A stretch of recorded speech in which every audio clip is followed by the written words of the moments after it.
My name is Mark Rubin, and I'm a dream weaver. I hope these widgets help you weave your dreams into reality. So this story is about disorganizations, which is another word for companies I've worked for. And, so I've been working for myself since I was 12, like in the neighborhood doing jobs, shoveling things, moving things, mowing lawns, tarring driveways, whatever. I always preferred to work for myself than working for other people because other people are less organized than me. And most organizations are dysfunctional that I've either been in or been witness to or anything. And by dysfunctional, this is what I mean, just to be clear. It's not the people. It's not their intelligence. It's not their work ethic. It's not their kindness or their spirit. It's that most people have been trained to be managers, particularly middle managers, by people that weren't trained to be middle managers, which is usually the best person who could do a thing who got promoted to a middle manager with no training. No. How crazy is this? You're the best widget maker on the assembly line. You're the best. You show up, you're on time, you're dressed to play, you're ready to go. Like you're ready to go. You're the best widget maker. You make the most widgets. Your widgets are perfect. You're in the top 5% of all widgets in the entire world. And what do? At some point, you can only pay a widget maker so much money. This is the idea. At some point, you peak as a widget maker. And there's no more like things you can do. So they invent this idea that that person that has to be a manager of other people.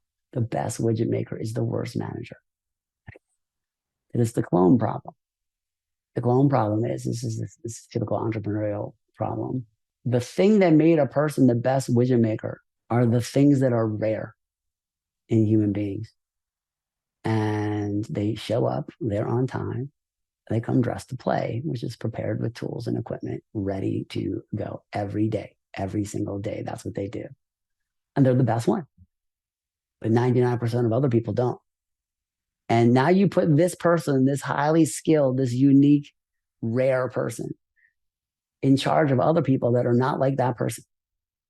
What do you think is going to happen? Dysfunction. Okay, that's what happens because instead of saying to this person who's the best widget maker in the world, your job is to clone yourself. And here's how you do it. Okay, first, you identify what makes you good. Second, we create repeatable tasks and steps that we can like train people in. Third, we find people who want to learn those steps. Okay, we get rid of everybody else.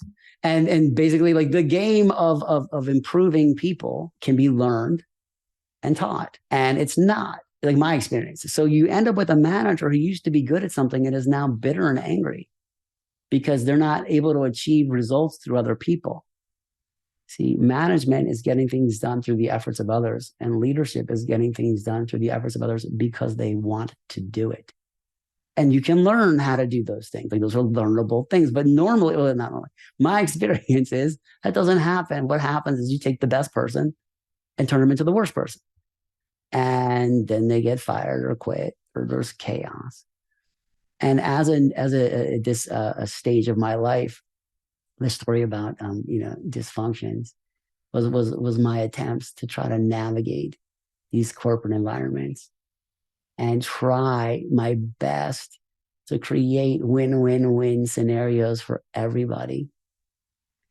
Because like the logical idea is if I can create like win-win-win situations,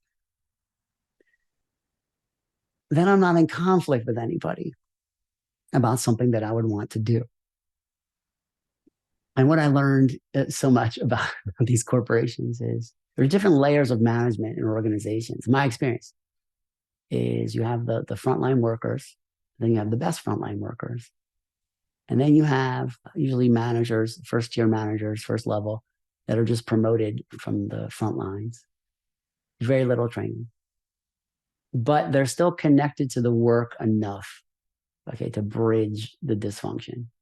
And they're still well liked because they're respected, because they were the best.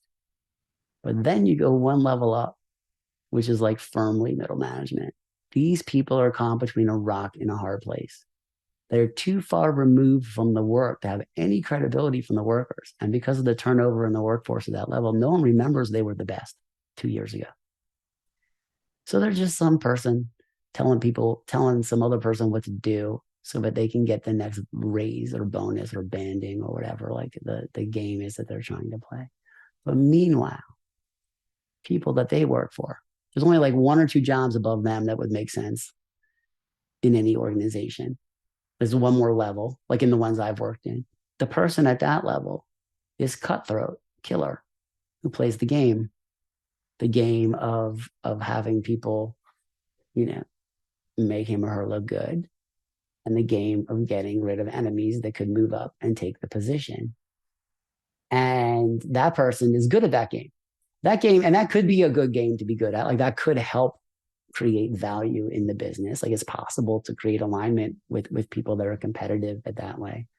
But my experience is the opposite effect in my experience. The layer above that is usually the people that survive that environment, which can be great people. Like that level can be beautiful, empathetic, compassionate, caring, kind, and they can also be awful. And it depends on the leadership of the company. It depends on the person who's creating the vision for the company of what kind of company is it going to be and how are they going to treat people and handle people. But what I found is that it's usually not designed. If the person who has the vision is running the company at the sort of top position, may be great at those things, vision, maybe even strategy. But you have to design the layers like I just talked about. I don't just mean the job functions and the KPIs that you measure and like the raise cycles. I mean the culture, because culture is good or culture is bad, and culture spreads either way. It's possible to design the business around a good culture of fairness, kindness, quality, the values, principles, procedures, policies.